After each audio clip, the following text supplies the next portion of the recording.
This is James. I'm from out on the Appalachian Trail. I am currently sitting at the Nantahala Outdoor Center, which is a place that hikers can stay to sleep in bunk beds like this, so that we can have a night to stay inside. I was able to take a shower, get some clean clothes, and while I'm here, I received this letter from Mrs. Daum's 3rd grade class at James A. Garfield Elementary in Marion, Ohio, my old hometown.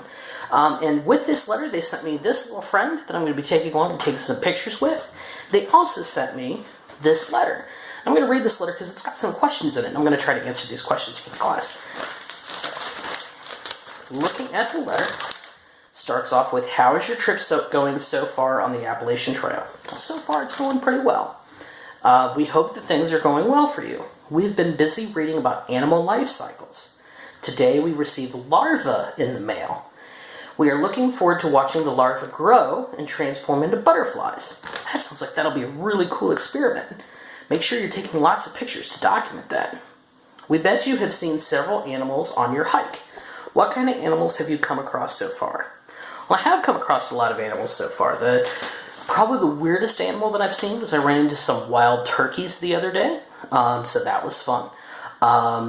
I haven't really seen anything bigger than that yet, though, but I'm keeping my eye out, so hopefully we'll see something soon. Have you met any new friends on your journey?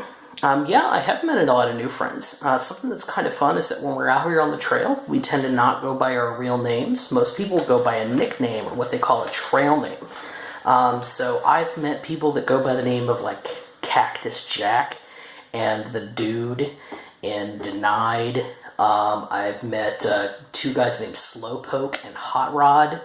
I met a guy named The Spaniard. So I've met a lot of cool people. But those trail names, like I said, those are nicknames that people will go by. So, like, people call me Friar Tuck when I'm out here. What kind of trail names do you think you would have? Now, if you want to pick out a trail name, here's the thing to remember. Somebody else has to give you your trail name. You can't make it up yourself.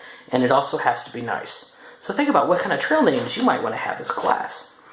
Today we learned about trail angels, who are people who volunteer to feed people walking the trail. Have you had the pleasure of meeting any trail angels? I have. I've met a lot of trail angels. They've been very nice, and sometimes they give us burgers, and they'll give us candy, and soda. Something that is kind of surprising is they'll give us fresh fruit and vegetables, and that's really good because it's hard to have fresh fruit and vegetables when we're out here hiking. So it's always really nice when we can come across somebody who's giving us like an apple or an orange. So something healthy like that, just so we can keep going while we're hiking. So that's a lot of fun. Is it difficult to sleep on the hard ground? Sometimes it can be, especially if it's cold or wet outside. It gets really difficult to get to sleep. I have a sleeping pad that I sleep on, which is this inflatable kind of pad that's about this thick. That kind of helps it not be quite so hard. Have you ever had an extremely difficult day and wanted to give up? Yes. I've had several extremely difficult days.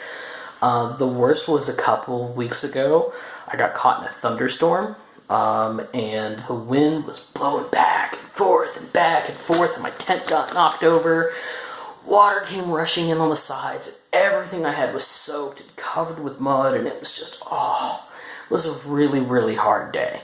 But I took a day off, and I cleaned everything up, and I got all my stuff dried, and I went right back out there.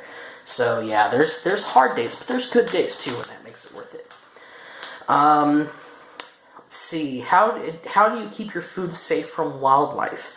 The way that I keep my food safe is I have a bag that I put all my food in, that I use a rope to hang that bag from the side of a tree. We call that a bear bag. And we hang those bags. It has to be hung up by about 10 feet high, and it needs to be kept about 3 feet from the side of the tree, because bears can climb trees. I don't know if you knew that, but bears will climb up the side of the tree if you've got it too close. So we have to keep it out to the side, and that's the best way to keep our bags safe. We learned that you should never feed animals that you come across.